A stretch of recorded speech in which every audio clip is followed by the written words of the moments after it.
I'm Owen and I'm from Armstrong Gardens, and I'm about to show you a garden design and build that we just completed up in Gilmerton.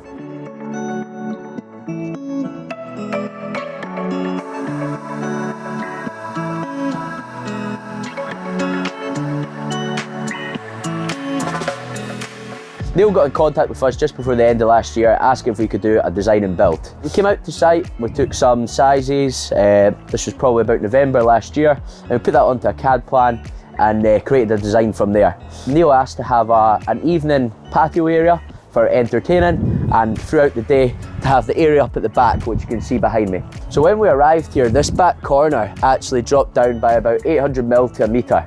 We had to find the level first, which meant bringing in about 18 to 25 cubes of soil in type 1. Once we'd done this, we raised it up and then we had the level to work with. We line marked everything out to allow the client Neil to come out and sign off and make sure he was happy with the setup. At that point, there was a couple of wee adjustments we made, and then we were off, good to get the job underway. 6mm mild steel edging all the way around the property.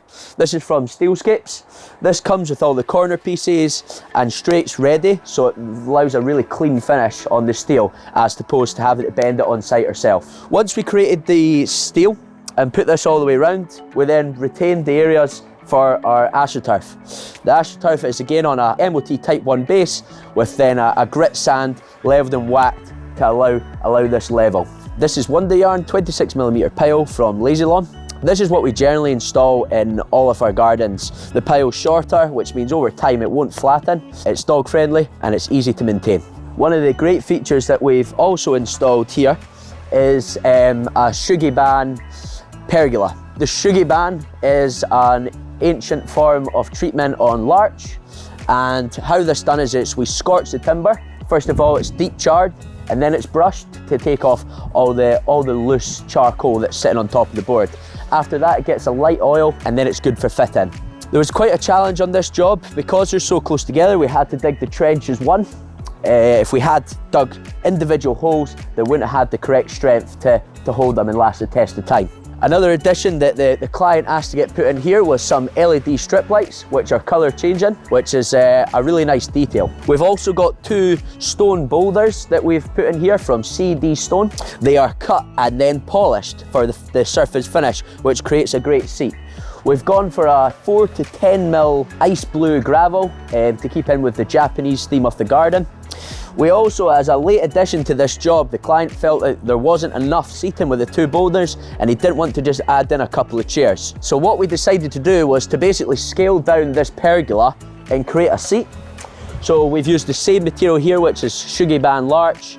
We've cut that into obviously a much smaller form and fitted them in and screwed them together.